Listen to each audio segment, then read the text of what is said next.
నాయకులకు, కార్యకర్తలకు, అభిమానులకు, మహిళలకు అందరికీ నా హృదయపూర్వక నమస్కారాలు. అలాగే రాజశేఖర రెడ్డి గారు ముఖ్యమంత్రి అయిన తర్వాత ఈ రాష్ట్రానికి నిజంగా 76 సంవత్సరాల చరిత్రలో ఏ ముఖ్యమంత్రి చేయనటువంటి అనేక సంక్షేమ కార్యక్రమాలు తీసుకొచ్చి ప్రతి పేదవాడి గుండెని తట్టి లేపి పనిచేసినటువంటి వ్యక్తి.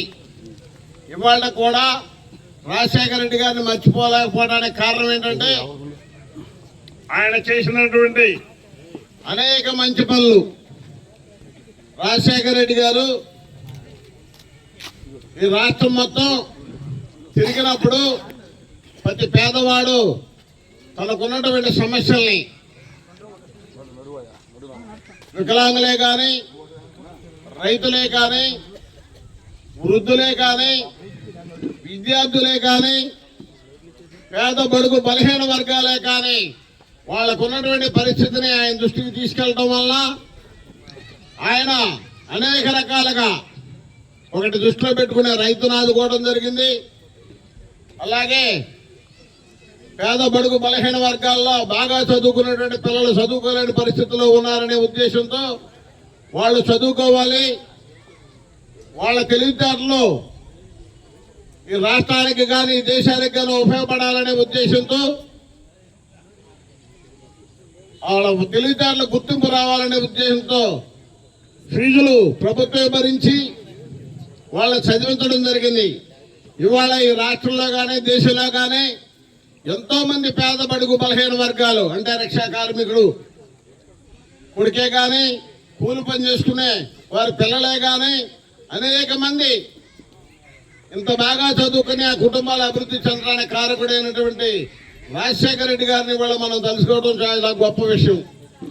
అలాగే వికలాంగులు, వాళ్ళకి నిజంగా చూసే పరిస్థితి లేదు.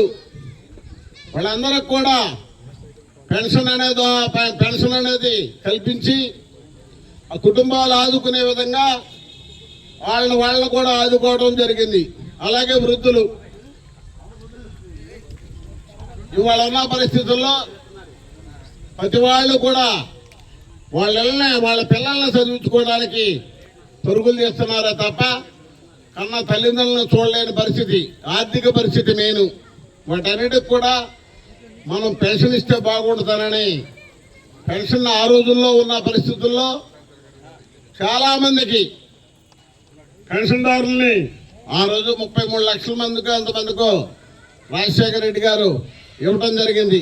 అదే చాలా గొప్ప విషయం కింద పేద బడుగు బలహీన వర్గాలు చెప్పుకున్నమాట వాస్తవం. అలాగే ఆరోగ్యశ్రీ, సామాన్యులు ఎవరన్నా హాస్పిటల్కి వెళ్తే తట్టుకోలేని పరిస్థితి, వాళ్ళందరినీ కూడా రాజశేఖర రెడ్డి గారు ఆరోగ్యశ్రీ కార్డు పెట్టి వాళ్ళకి ఏ చిన్న ఆపరేషన్ ఉన్నా పెద్ద ఆపరేషన్ ఉన్నా మందులతో సహా ఇవ్వాల్సిందేనని ఆరోగ్యశ్రీ కార్డుని తీసుకొచ్చినటువంటి గొప్ప ఘనత. నేను చాలా మంది నోటమ్మటన్నా సార్ రాజశేఖర రెడ్డి గారు వచ్చిన తర్వాత మేము ఈ ఆపరేషన్ చేయించుకోగలిగాం, అలాగే మందులు కూడా ఈ హాస్పిటల్లో తీసుకోగలుగుతున్నాం, లేకపోతే మేము చేయించుకోవాలి అని అంటే మా పరిస్థితి సావని పరిస్థితి అని చాలా మంది నా దృష్టికి తీసుకొచ్చిన మాట వాస్తవం. ఇలా ప్రతి పేద కుటుంబాన్ని ఆదుకున్నటువంటి గొప్ప నాయకుడు రాజశేఖర రెడ్డి గారు. నిజంగా ఆయన లేకపోవడం బాధాకరమైన విషయం. ఆయన చనిపోవడం కూడా చాలా బాధాకరం. ఈ రాష్ట్రంలో ఆయన ఉన్నడితే ఇంకా బాగా రాష్ట్రం అభివృద్ధి చెందేది, విడిపోయేది కాదు అని మాత్రం ఈ సభాముఖంగా నేను తెలియజేస్తున్నాను. అలాగే తర్వాత వచ్చినటువంటి వాళ్ళ అబ్బాయి జగన్మోహన్ రెడ్డి గారు అంతకంటే బాగా పనిచేస్తూ రాజశేఖర రెడ్డి గారి కంటే నేను కూడా చాలా బాగా చేశాను అనిపించుకోవాలనే ఉద్దేశంతో ఆయన కూడా అనేక సంక్షేమ కార్యక్రమాలు ప్రతి పేదవాడికి అందాలనే ఉద్దేశంతో తీసుకొచ్చిన మాట వాస్తవం. ప్రతి పేద ఇంటిని టచ్ చేసి ఇచ్చిన మాట వాస్తవం. మీకు ఇవాళ చెబుతున్నా, 6 మాసాలకు ఒకసారి పెన్షన్ ఇచ్చినటువంటి గొప్ప ఘనత, కొత్త పెన్షన్ ఇచ్చిన ఘనత జగన్మోహన్ రెడ్డి గారిది. ఇవాళ 2 సంవత్సరాలైనా కొత్త పెన్షన్ లేదు, పాత పెన్షన్ రెవెన్యూలు లేవు. ఇది వీళ్ళ పరిస్థితి. రాగానే మాత్రం బ్రహ్మాండంగా ఇచ్చేస్తామని చెప్పారు. భర్త సరిపోతే భార్యకి పెన్షన్ రెవెన్యూలు చేయట్లా. 66 లక్షలు జగన్మోహన్ రెడ్డి గారు పెన్షన్స్ ఇస్తే దాన్ని పాపం 58 లక్షలు తీసుకొచ్చిన ఘనత మాత్రం చంద్రబాబు గారికి దక్కిద్దని ఈ సభాముఖంగా తెలియజేస్తున్నారు. అంటే ఎన్ని లక్షల మందిని తగ్గించారు అని అనేది మీరు అర్థం చేసుకోవాలి. అంటే చెప్పేది ఒకటి, చేసేది ఒకటి. రాజకీయాల్లోకి గెలిచే ముందు ఒకటి చెప్పడం, గెలిచిన తర్వాత ఇంకొకటి చేయటం అనేది చంద్రబాబు గారు నైజం.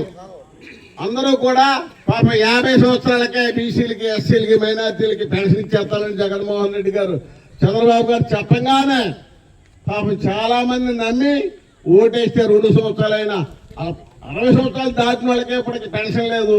50 సంవత్సరాల వాళ్ళకి ఇంకెప్పటికి ఇస్తాడు. అంటే మీరు నమ్మటం అనేది చాలా తప్పు. అన్నం పెట్టే వాళ్ళకి మనం అవకాశం ఇవ్వాలి, కానీ అన్నం పెడతానని మోసం చేసేవాడిని, నీకు మటనేసి పెడతాను భోజనం అని చెప్పేవాడిని మోసం, ఆడి మాటలు నమ్మడం అనేది ఎంత తప్పు. దానివల్ల మనం కూడా రాష్ట్రంలో జగన్మోహన్ రెడ్డి గారిని వాడగొట్టుకోవడం జరిగింది. రేపు రాబోయే పరిస్థితుల్లో కూడా మీరందరూ కూడా ఎట్టి పరిస్థితుల్లో ఎవడు చెప్పుడు మాటలు ఎనుకోకుండా జగన్మోహన్ రెడ్డి గారు చేస్తానంటే చేస్తాడు, చేయనంటే చేయడు. కాబట్టి అది గుర్తుపెట్టుకుని మీరందరూ కూడా రేపు రాబోయే పరిస్థితుల్లో జగన్మోహన్ రెడ్డి గారిని మీ అందరూ ఆశీర్వదిస్తారని, అలాగే మీరు కాదు మీ పక్కన ఇళ్ల వాళ్ళని కూడా మోటివేషన్ చేసి మార్చవలసిన బాధ్యత మీ అందరి మీద ఉందని సభాముఖంగా తెలియజేసుకుంటున్నాను. అలాగే మన నాయకుడు వల్లభనేని వంశీమోహన్ గారు, ఆయన ఎన్ని ఇబ్బందులు పెట్టాలో అన్ని ఇబ్బందులు పెట్టారు.